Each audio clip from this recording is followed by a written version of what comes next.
on inside Iran. Fayzul, Yes, this is my question. please. Whose side is the Ahwazi Democratic Front in Iran? Specifically, whose area you mean So inside the Iran? the Ahwazi people that are residing in south and southwestern of Iran, Southwest. south and southwest of Iran, and also they are living in a geographic of 3,750 square feet or square meter, where they are there from thousands of years, and Ahwazi Democratic Popular Front, which established in 1990 by the freedom fighters in Al-Ahwaz, they are struggling to get the right of Ahwazi people back, who were undertaken by the Iranian regime in 1925. So we are living exactly a century more plus few months. In April 1925, it was exactly 100-year anniversary of the Ahwazi occupation. So we are, as an Ahwazi, we don't recognize ourselves as Iranian. However, we are an Arab who are living under occupation. I hope I have answered. If you freedom and independent Ahwazi, Yes. so what will be state? It will be Islamic State or democratic or? Well, we are looking, we cannot say it would be democratic, Islamic, or any form. The people of Al-Ahwaz will select that. That's So nice. we are looking for a democracy, we are looking for a freedom. We are, as an Ahwazi people, looking to have an open connection with the world. Based on the mutual relationship, based on the respect, based on the freedom, okay?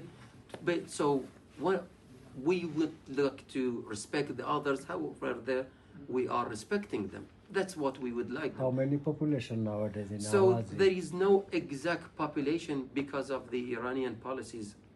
It's not only about Ahwaz, however, about Baluch or South Azerbaijani Turk, but there are an estimate population for Al-Ahwaz, which is about 10 to 12 million people in 10 to Al-Ahwaz. 12 million. Yes. Yes. 10 to 12 million. Yes. In Iran. In south and southwest of Iran. And also Iran, in yeah. Iran. So I would like to affirm that the Ahwazi Arab people are not only in south and southwest. Whenever the Iranian Shah in 1925 occupied Ahwaz, by force has migrated thousands of families from Ahwaz to other cities of Iran.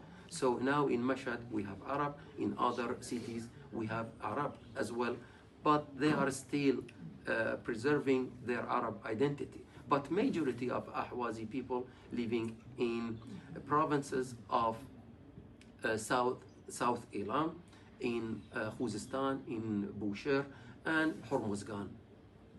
They say that that's something that's happened around the world many times. The Soviet Union expelled people, whole groups of people, and the Tartars in Crimea took them over in the middle of nowhere, probably Siberia, which is not very helpful.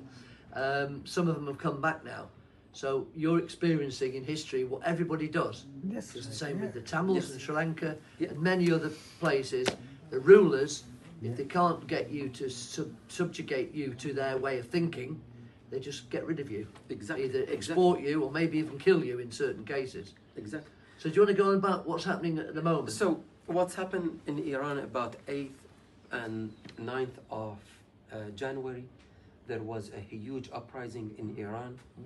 So the uprising started 3 or 4 days before the New Year Day. And then the danger and the crisis and the massacre happened on 8th and 9th of January, where the Iranian regime has cut down the internet and killed thousands. That's what they do. So they said, the Iranian regime said that there were 3,134, that's the Iranian regime figures.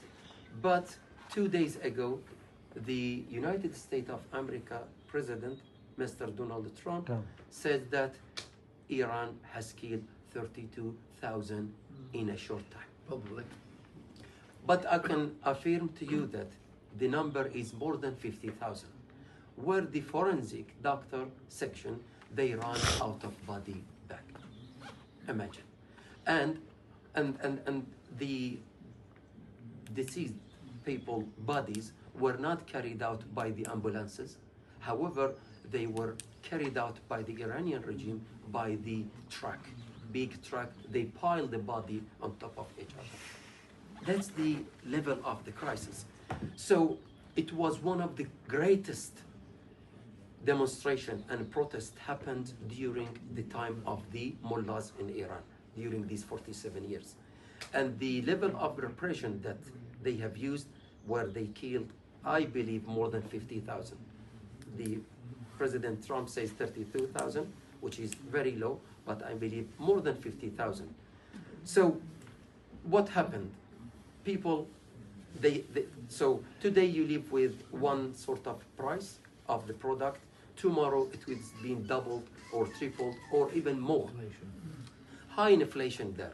Second, as Graham says, the Iranian regime does not have popularity, and only little people it's with them.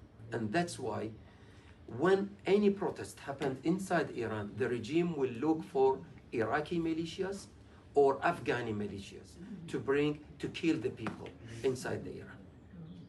That's why only a minority who is in the power are living with the ease, comfort, and 95% of the people inside Iran, they are living under the poverty line. So, what's the realistic, just to be realistic and not to take your time. And so, in 1979, there was a protest started by the non-Persian nations, and the criminal Khomeini has taken the protest and killed 30,000 people in a couple of days, in exactly August 1988. Killed 30,000 of people in, there was a guy, they call him Khalkhali or Karkali. This is the prison officer. He was killing without mercy all the prisoners. And they said, this is against the humanity and you are doing something against Islam. And he said, remember, I'm going to kill them, and if somebody is not guilty, he will go to heaven, and if somebody guilty, he will go to the hell. That's the mentality of these mullahs. Yeah. Now they have repeated the same thing, 30,000, and now in January 2026, Trump says 32,000. I believe it is more than 50,000. So, thank you, sir. What's happening? Again, the international community must understand that this time the non-Persian nations and all the nations around the world who are looking and seeking for the self-determination, they are not like they don't know about their cause. They have a huge awareness. For example, today, if I look here and I see the huge number of the Tamil Elam people, this shows that they are aware about their cause. Nowadays, about us as an Ahwazi, Baluch, South Azerbaijani, Turk, you can see people are here, and that shows their good understanding and good awareness about their cause.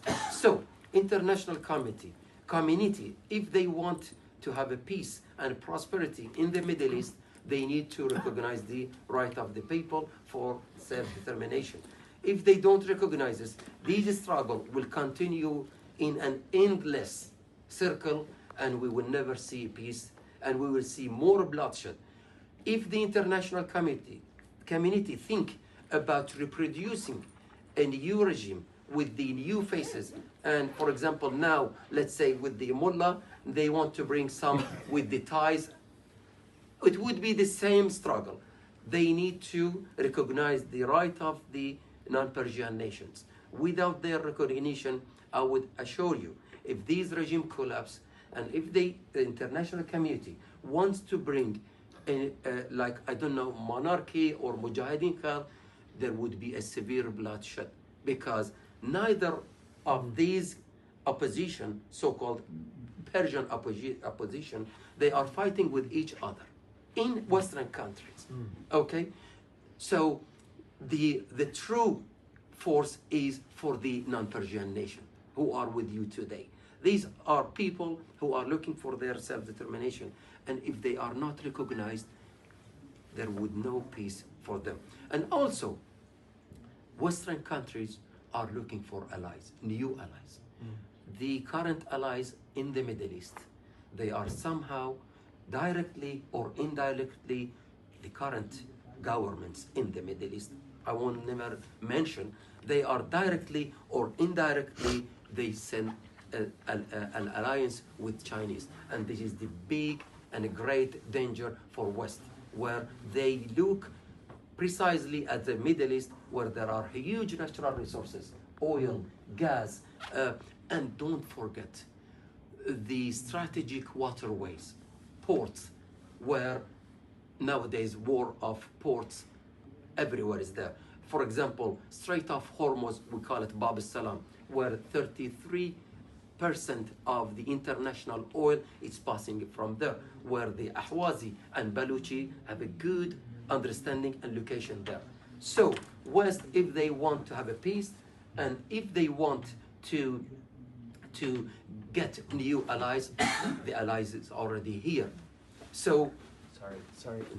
So it's best for them, whenever the change is coming, and it is very soon, to look for these nations to recognize their rights if they are looking really to get a freedom, and also to look for the nations without states platform with Mr. Graham Williamson, Yogi, and all the colleagues and friends who are supporting the right of nations for self-determination. We have United Nations, but it is United States. It's not a nation.